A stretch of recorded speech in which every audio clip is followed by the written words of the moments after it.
Conor Wallace, welcome to the Boxing Collective. You are, I don't know which guest you are now, we've done so many today. You've been very involved in Fortitude Boxing with their show tomorrow night. What do you think the outcome's going to be for the main event? Yeah, I feel like the fans is definitely going to be the winners in this one. You know, it's going to be a great fight. Like, both styles, I think it's going to make an unbelievable fight, to be honest. And it's a great venue, the Fortitude Music Hall.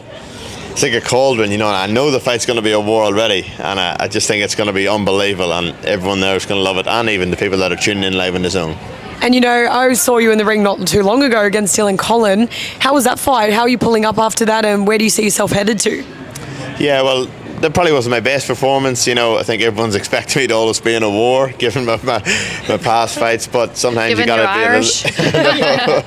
be yeah, sometimes I can be my own worst enemy. But I suffered like a busted eardrum in the second round of the fight. So it's the first time it's ever happened in my whole career. Like, I've had 175 amateur fights and my 17th pro fight. First time it has ever happened. And did you just look at my paper to find out how many pro fights you've had? No, I was just sort of thinking, was it 17 or was it 16? Yeah, so, but like, it was just the weirdest feeling ever. It's very hard to explain, you know, it's never happened to me before, and I was just like, oh, just get like, it was like water or air like gushing through, and I was coming back to the corner and I was like trying to equalize, and the air was just like gushing out, and I was like, what? And my equilibrium was a little bit off, and I was like, what the hell's going on here? Normally sometimes you get hit, you know, it buzzes you, it rings you a little bit, but then it clears away. And this just wasn't clear, and I was like, oh, wow, I'm going to be a little bit smarter here. So luckily I got the job done. I done what I had to do, you know, boxed nice and smart and got the win, and here we are, we move on, you know, a win's a win. So, you know what, I couldn't think of anything worse than going into the ring, having your fight, midway through the fight, having a burst eardrum. That freaks me out in itself. Yeah, 100%, especially because of what was at stake for me, you know what I mean? Like, I've obviously beaten Pampelone in Sydney, put me up to number 2 in the world, so we're in a great position. And like, I didn't need to fight in December against the South African guy, and then obviously the fight against Dylan Collin. It was my choice to keep fighting, to keep active, because us fighters, you know, love being active, and I think inactivity is the worst thing, you know. So it was me that was, and I was like, oh, what happens if something goes wrong here? It's on me, you know what I mean? It was me that wanted to fight, so I didn't need to fight, because you're sort of waiting, you're in that good position, hopefully you get that world title shot or that interim world title shot. So there was a lot of pressure, like so much at risk and not too much to gain, you know. So, but it is what it is, like fighters fight, and I'm a great believer in that. And I think Jai Obataille and stuff is the same, you know, he's taken the risk many times too, but that's what we're in the sport to fight. I mean, 175 amateurs, wow. Like, I know a lot of Irish fighters, they get that experience over in Ireland, and that's a massive advantage, bringing that over to Australia. Do you advise, like, amateur fighters to do that in their career, get more amateur fights under their belt before turning pro? 100%. Like, any advice I could give to young fighters would be to get as many fights as you can, win, lose or draw. No one's going to remember you fighting in some town hall in somewhere in Sydney or somewhere, you know. It's about getting as much experience as you can, which will stand by you for whenever you turn pro. And I was quite lucky, like I had a lot of international experience as well, and it has all stood by me. And like, even when I got to Fortitude, Steve told me, it's going to take you 2 or 3 years to even start boxing like a pro, because I was in the amateur game for so long. And he was right, you know what I mean, because you're going to revert back to what you always know. You know, like when you're tired or in a hard situation, you're going to go back to what you know, no matter what they have taught you or learned you in training, you know. So he was 100% right, and I feel like now I'm matured and boxing like a professional most of the time. Are you really mature? I'm like, I was watching an interview, you're like, I can't wait to have a drink at Fortitude Music Hall, and I was like, here he goes. 100%, like everyone knows. Until after the show. Yeah, I know I'm commentating and stuff, yeah, but everyone knows with me, what you see is what you get, you know. I do the work, but I tell you one thing, I'll have a couple of beers as well, and I'm not afraid to hide that. Like, I'm not this saint, you know what I mean? So I'm more than happy to have a couple of beers, but I'll do the work when I need to, and I'll have a few drinks when I need to as well. What's the word you said to me? He goes, I'm going to have a Guinness or something. I'm like, what the Guinness? What the heck is that? I know. Yes, it's very hard to get a good pint of Guinness in Australia, as most Irish people would know, but I've found a few good spots. I love it. Chrissy, you've seen Conor on a couple of shows. What is your thoughts on his style, and have you seen him have a couple of Guinness after? Do you have a couple? Is that a thing? Yeah. I've definitely seen Conor have a couple of Guinnesses after a fight or two. Look, I think I'm not the boxing expert here, but what I will say, I think that Conor is very aggressive in the ring. I think that you're Irish. You just love to fight. You love to bring it, yeah. and we certainly see that every time. And you showed even with your bust eardrum in the last fight that you've got the heart to carry on and the will to carry on, and you're not going to let anything get in your way. Yeah, 100%. Especially with me being so close to what I've always dreamt about since I was a young boy. That's becoming a world champion, and it's within touching distance now. So I'm not letting anyone take it away from me. And when you were young, who was like your biggest idol in the sport? So growing up, I'm sure you probably know he's a really good coach now, Andy Lee. Have you seen Andy Lee? He's got a couple of really good fighters. I just love watching Andy Lee because obviously he was a southpaw, I'm a southpaw, and I just love the way he went about and even the way he conducts himself. Even now, like just listening to him, he's so knowledgeable. Even if you're listening to him, like commentating on the fights or presenting or whatever he does, you know, like he's just so knowledgeable, and just the way he guides even his fighters now. I think he's a really good role model and a really, really smart guy, you know, and he's someone that I really looked up to whenever I was young. And being a southpaw, have you been in the ring with another southpaw where you're like, wow, top of the game, I'm very impressed by his performance? Yeah, well, for myself, I've fought a couple of southpaws in my career, and I really liked fighting southpaws because in Ireland there was a lot of southpaws, like the Travellers and stuff that we boxed. They were southpaws as well, but here in Australia there hasn't been as many as there was in Ireland. You know, like nearly in Ireland every second person is a southpaw. So I don't know if that's the way that they coach you, even if you're not left-handed, but it was mad, like the amount of southpaws that I've fought in my career. So whenever I got here to Australia, I absolutely loved fighting southpaws. Yeah. I find that crazy because I'm a southpaw as well, and coming across girls that are southpaws now is actually quite common, and I'm just like, what are they teaching in gyms? Is everyone like finding it as a trend or something? Yeah, I know. I think people seem to think that it's trickier, but I do think if you're a good southpaw and you can use it well, it's definitely a massive advantage. Yeah. Who would be, out of your career so far, who has been the toughest fight you've ever faced?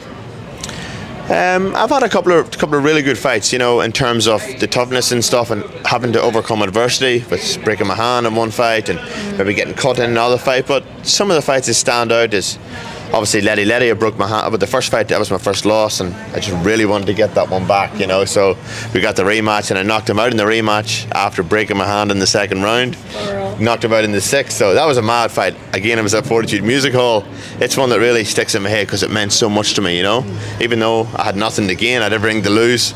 He took my Australian title first, and then whenever I won the regional belts, I rematched him, and he was bringing nothing to the table, and I didn't need to fight him, but it was just my mentality, and that's what I'm like, you know. So putting that one to bed was awesome.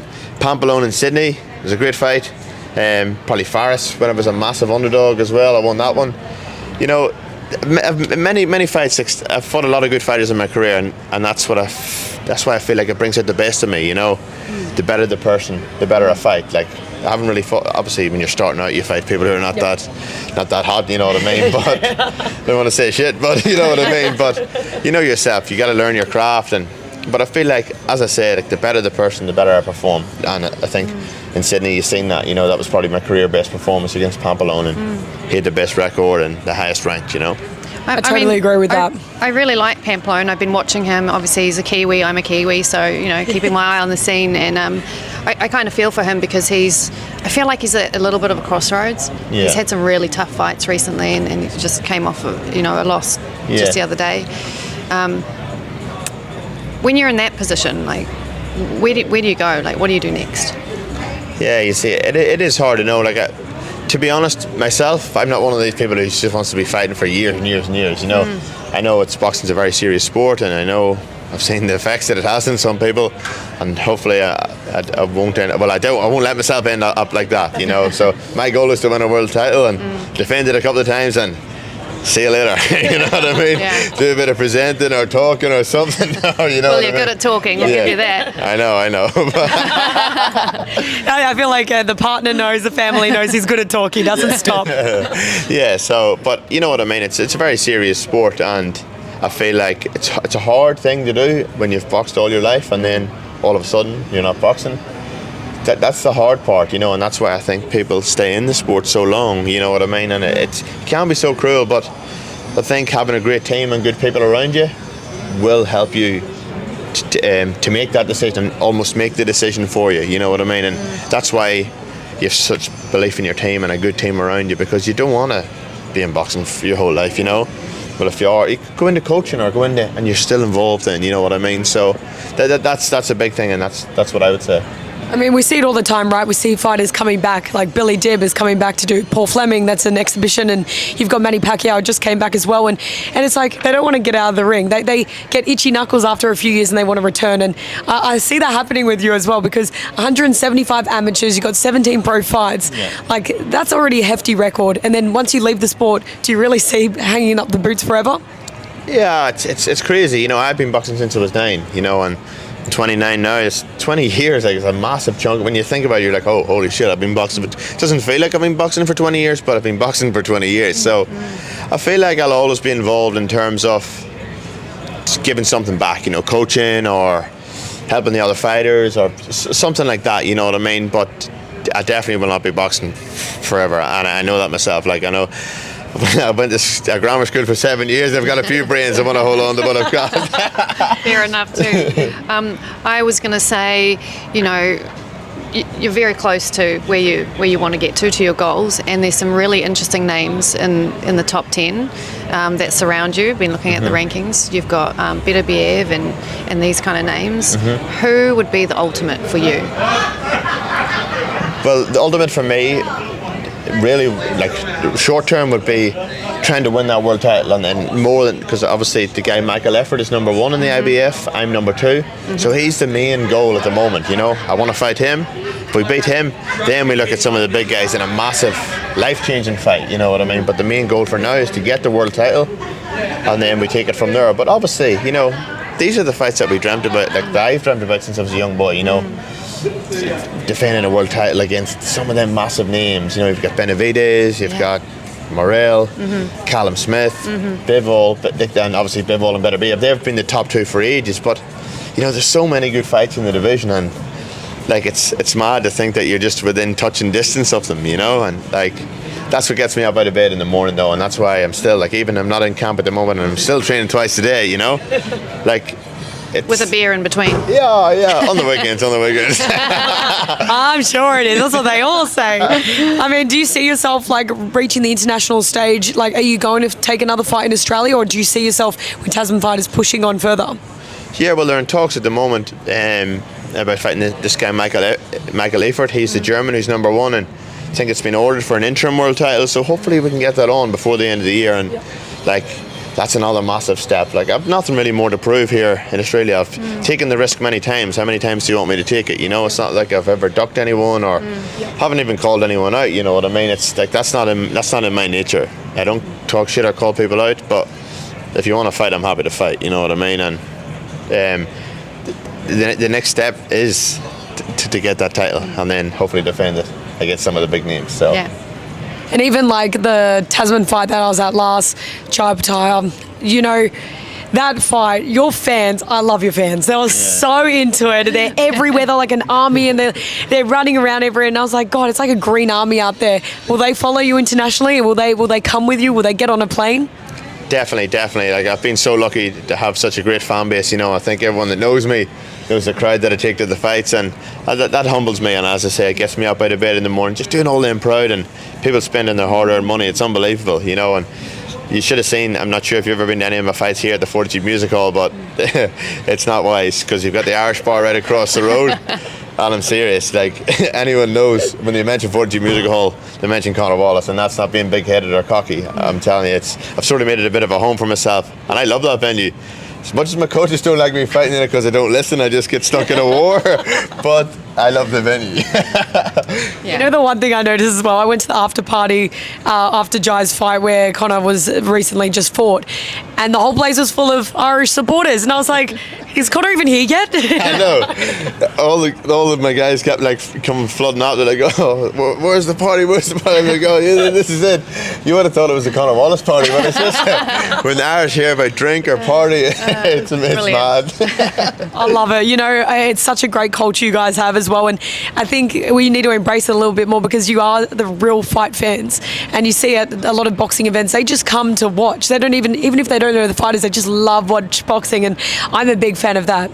Yeah, it's unbelievable. You know, when the going gets tough in that ring, and you've got all them like fans screaming and roaring, when the going gets tough, it drives you on that extra inch. I reckon it does make a difference. Some people might think that it doesn't. They're like, oh, it's only you and the opponent in the ring. But I think there's a lot to be said for it, and I'm very grateful to have such a great fan base. And here in Australia, which is not my home country, So it's unreal. And let's talk about Australian boxing scene. Chrissy and I started this podcast to bring light on Australian boxing. And there's such a break in the division. I'd like to see it grow. Where do you see the division could probably benefit more, and where do you think Australian boxing can grow? Yeah, well, I think there's a lot of great fighters here in Australia, and I think it's just a matter of them getting a platform to showcase their skills. You know what I mean? Like, there's so many good fighters that you wouldn't have even hear of, And I think it's going to be vital for them all to come together and get on the shows and take the big fights and take the risk. And so what if you have a loss? You know what I mean? All these people are worried about this padded record and getting to 10-0 or 14-0, and they've never even fought someone that you actually know. Like, you get more recognition in being in a good fight, like a close good fight, maybe losing on a split decision or something. Just for example, this is what I'm trying to say is, have a crack, take the risk. So what if you lose? You can come again. It's not like you're this undisputed world champion who just lost all the belts. You've nothing to lose. Have a crack, you know what I mean? And well, a prime example there is Jake Wiley stepping up to fight Cambosis, and whilst he lost, he's actually now on a platform. 100%. And he's headlining his own fight. This is what I mean. Like, people think more of you jumping in there and having a crack as opposed to, being the most successful fighter in the gym, or hitting the bag or hitting the pads. And you can look like a world beater hitting the pads, Like, it's about getting in there and doing it and under the bright lights, and then you get the recognition. If you lose, so what? You fought a good fighter. Both of you can rise together, Or maybe have a rematch and go again and get well paid. Like, no one wants to. You're not going to build a fan base watching people. You're just knocking over somebody from Thailand, or just using as an example, someone with a very, very bad record. What's the point of going to go, not this again? People don't even want to watch it. Yeah, I totally agree. Like, I work with a promotion, Wonder Promotions in Sydney, and our motto is 50-50 fights, quality fights, because no one wants to watch first round knockouts anymore. What's the point of paying for a pay-per-view, paying for tickets to get into a fight when they're all getting knocked out in the first round? We don't want to see these Thailand guys come over here and get absolutely flogged just for a paycheck. Like, I think today was a prime example as well. Like, this tomorrow is a genuine 50-50 fight, Agree. Like, all the boys are coming out from Sydney. They think their man's going to win. We here at Fortitude 100% think that Jake Wiley's going to win, but we know it's going to be an absolute war. Like, you've seen the atmosphere at the press conference yesterday, and the weigh-in. It's a genuine. Like, I know the undercard and stuff that can be, whatever happens in the undercard, that's different. But the main event is the main event. You know what I mean? And a main event has saved many a good show if it's a good fight. Exactly. It's going to be unreal. I'm telling you, I am pumped. Like, I was even standing there today at that gym, and I was just like, "Fuck! I wish I was fighting." Like, I was good, and everyone knows how I'm good to go. So it was unreal. Like, it's a mad buzz about the place, and I'm sure you have felt it as well. The buzz even in the gym for. It's not a massive show, but it's like it's going to be unreal, I think. I love when people show up to weigh-ins. I'm like, yes, this is the fight fans. And even like talking, I couldn't even get a word in without screaming and stuff. And I was like, I love it. And I think that's what the Australian boxing scene needs. We need more people like you who take the hard fights and you represent Australia in a great way. Who cares if you have a couple of Guinness, whatever it is? You're doing well. What you say with me is what you get. But as I say, like, with big risk comes big reward. And I've gotten myself into this position where I am now from taking the few hard fights, which got me there, Like, Jack Gibb was a good opponent, Pamplona was a good opponent, Faris was a good opponent. Like, they're all good opponents, but I feel like the better the person, the better you can perform. And then you get that sort of recognition, the fans love it as well, you're in a good fight, and it builds. Yeah. Well, I agree with that. The better opponents you spar, the better you're going to be. There's no point in sparring second best because you're not going to get better. And I can't wait to see what else you do in your career. And we're going to be behind you the whole way because 100%. We need people like you in the sport. And I love the Irish fans, so shout out to them because I like them. They're all Munster and I love it. So thank you so much for being whatever number you are on the Boxing Collective, because we're here to change the sport and you're a prime example of that. No worries, thank you very much. And if you see me in Finn McCool's tomorrow night, you can get me a Guinness.